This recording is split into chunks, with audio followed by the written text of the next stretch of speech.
हाय आप सभी को नमस्कार। आज की इस क्लास में आज हम लोग थोड़ा सा टॉपिक्स को बढ़ाते हैं आगे। इसके बैक क्लास में हम लोग अभाज्य गुणनखंड विधि से किसी भी संख्याओं का एचसीएफ और एलसीएम ज्ञात करने के लिए सीख चुका है। ठीक है, तो आज हम लोग एक साथ अगर प्रश्न आपको करता है 2 मार्क्स के लिए, आपको आता है ये बोर्ड एग्जाम, ठीक है, तो कोई भी प्रश्न है दिया हुआ है और कहेगा आपको एक साथ उस संख्याओं का एचसीएफ और एलसीएम ज्ञात करिए अभाज्य गुणनखंड विधि से, तो कैसे ज्ञात करेंगे आज के इस क्लास में हम लोग सीखने वाले हैं। ठीक है चलिए सबसे पहले हम हल लिखेंगे और हमारा सवाल क्या है, 24 है एवं 32 है। तो सबसे पहले हम 24 और 32 का इधर अभाज्य गुणनखंड निकाल लेंगे। ठीक है, 24 और 32 का पहले 24 का निकाल लेते हैं। अभाज्य गुणनखंड कैसे निकाला जाता है, अभाज्य संख्याओं से डिवाइड करेंगे इसको। सबसे छोटी अभाज्य संख्या 2 है, 2 से 24 में भागा लगेगा, लगा देंगे। ठीक है, 12 बार में, फिर 12 में 2 से 6 बार में, फिर 6 में 2 से 3 बार में। ठीक है, फिर इसके बाद क्या है 32 में भी लगाएंगे भागा कितना से 2 से, 16 बार में। कितना बार में 16 बार में 32, फिर 2 से 8 बार में, फिर 2 से 4 बार में, फिर 2 से 2 बार में। तो यहाँ पर अभाज्य गुणनखंड निकल चुका है 24 का भी और 32 का भी। तो 24 लिखेंगे यहाँ हम और यहाँ 24 का अभाज्य गुणनखंड लिखेंगे। 24 का अभाज्य गुणनखंड 2 गुना 2 गुना 3। ठीक है, 2 गुना 2 गुना 2 गुना 3। इसके बाद आपका 32 है संख्या दूसरी। 32 का क्या क्या आया है, 2 गुनी 2 गुनी 2 गुनी 2 गुनी 2, 2 दुनी 4 दुनी 8 दुनी 16 दुनी 32। ठीक है, अब इसका हमको क्या निकालना है, एचसीएफ निकालना है और एलसीएम निकालना है। तो इसको कैसे निकालेंगे, देखिए दोनों में जो कॉमन संख्या है उसको आपको पेयर बना लेना है, जोड़ा। दोनों में जो कॉमन संख्याएं हैं अभाज्य गुणनखंड में उसको आपको जोड़ा बना लेना है, और कोई संख्या दोनों में कॉमन नहीं है। अब यहाँ पर आपको पूछा गया है एचसीएफ और एलसीएम। पहले हम एचसीएफ निकालेंगे अगर इस प्रकार का प्रश्न पूछेगा तो। ठीक है, एचसीएफ ऑफ 24, 32। ठीक है, तो इस कॉमन में से एक संख्या को आपको लेना है, इस 2 में से 1 2, और इस कॉमन में से 1 2, और इस कॉमन में से 1 2। एचसीएफ निकाल रहे हैं तो बस इतना ही लिखना है। ठीक है, 2 दूनी 4, 4 दूनी 8, 8 आपका एचसीएफ है। और एक प्रश्न किया गया इसी में कि एलसीएम निकालिए। LCM of 24, 32। तो क्या हो जाएगा इसका, देखिए जो कॉमन है उसमें से तो एक संख्या आएगा, 2 गुना इसमें से 1 2, फिर इसमें से 1 2, और अब देखिए जितना एचसीएफ में लिखे हैं उतना तो इसमें भी आएगा। अब शेष जो बचा हुआ गुणनखंड है उसको भी लिखेंगे। अब यहाँ पर शेष बचा हुआ क्या है, 3 है, 3 को भी गुना में लिखेंगे। और नीचे में क्या क्या बचा हुआ है, 2 गुना 2 बचा हुआ है, इसको गुना कर लीजिए। 2 दूनी 4, 4 दूनी 8, 8 तिया 24, 24 दुना 48 और 48 दुना 96, 96। 2 दूनी 4, 4 दूनी 8, 8 दूनी 16, 16 दुना 32, 32 तिया 96, 96। ये आपका एक आंसर ये है और दूसरा आंसर जो है ये। ठीक है, तो इस प्रकार से हम लोग अभाज्य गुणनखंड विधि से किसी भी संख्याओं का एचसीएफ और एलसीएम ज्ञात करना सीख सकते हैं।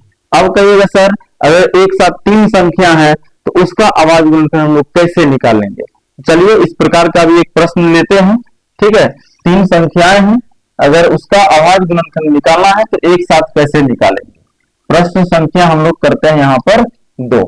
ठीक है, दूसरा प्रश्न हम लेते हैं, आपके सामने 12 है, उसके बाद आपके पास 16 है एवं 24 है। तीसरी संख्या क्या है 24 है।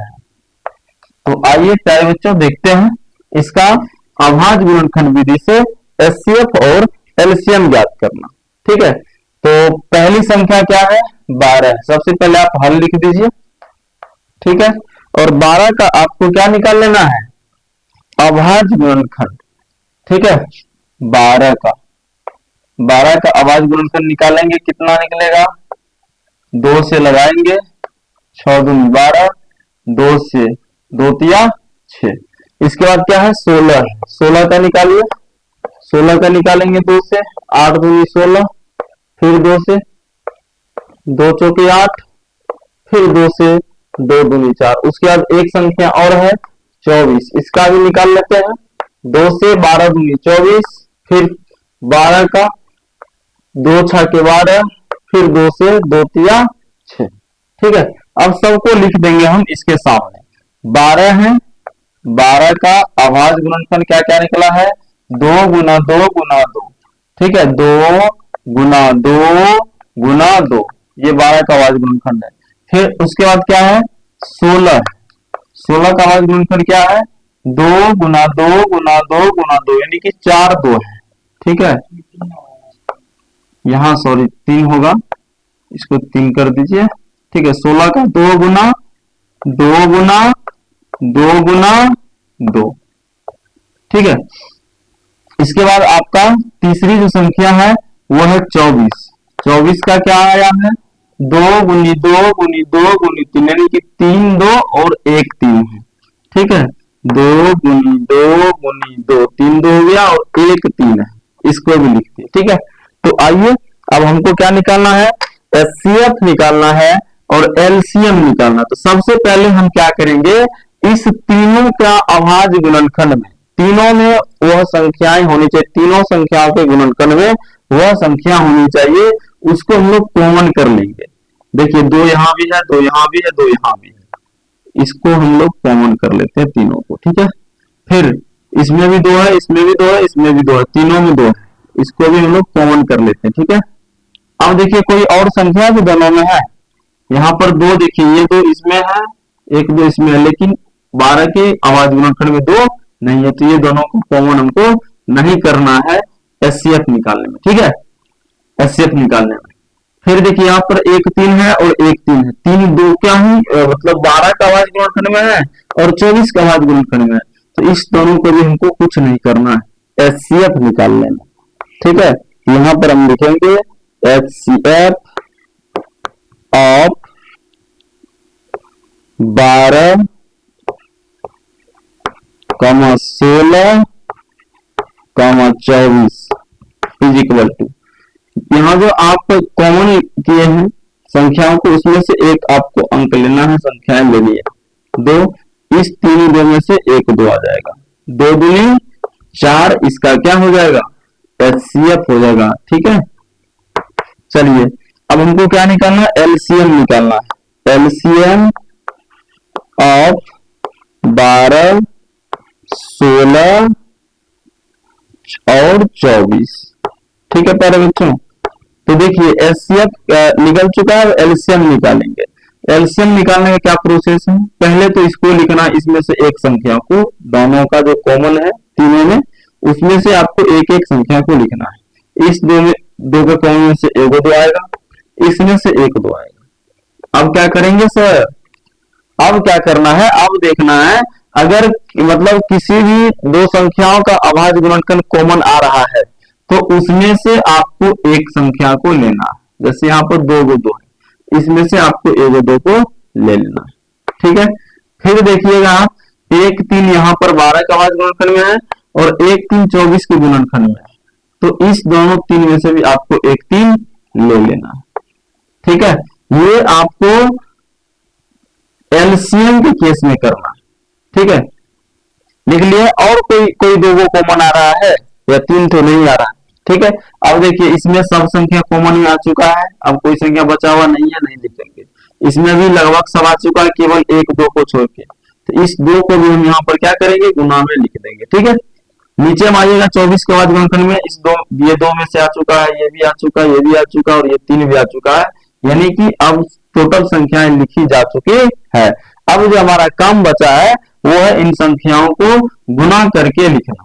ठीक है, तो गुना करिए, 2 दूनी 4, 4 दूनी 8, 8 दूना 16 और 16 तिया 48, 16 तिया 48। ये आपका आंसर है एलसीएम। 12, 16 और 24 का एलसीएम 48, 12, 16, 24 का एचसीएफ 4। उम्मीद करता हूं कि आप लोग को समझ में आ रहा होगा अभी तक का क्लास।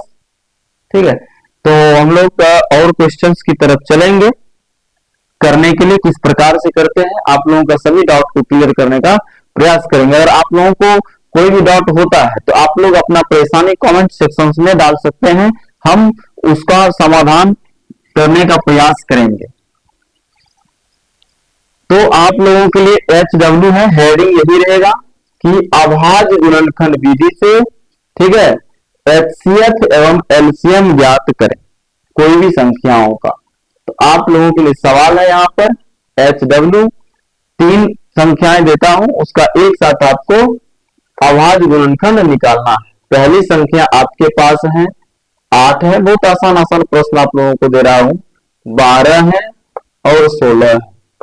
दूसरा प्रश्न आप लोगों के पास है 12 है, 18 है और 32 है। तीसरा प्रश्न आपके सामने है 10 है, 15 है और 25 है। ठीक है, ये 3 प्रश्नों का जवाब आप लोगों को कमेंट सेक्शन में देना है, क्वेश्चन नंबर डाल करके, और लिख दीजिएगा एचसीएफ इसका इतना, एलसीएम इसका इतना। ठीक है, बहुत बहुत धन्यवाद आप सभी का इस क्लास में। मिलते हैं नेक्स्ट वीडियो में कल। अगर आप लोगों को क्लास समझ में आ रही है तो आप लोग अपने दोस्तों के साथ, मित्रों के साथ इस क्लास को शेयर कर सकते हैं, हमारे चैनल को सब्सक्राइब कर सकते हैं, वीडियो को लाइक कर सकते हैं। बहुत बहुत धन्यवाद आप सभी का।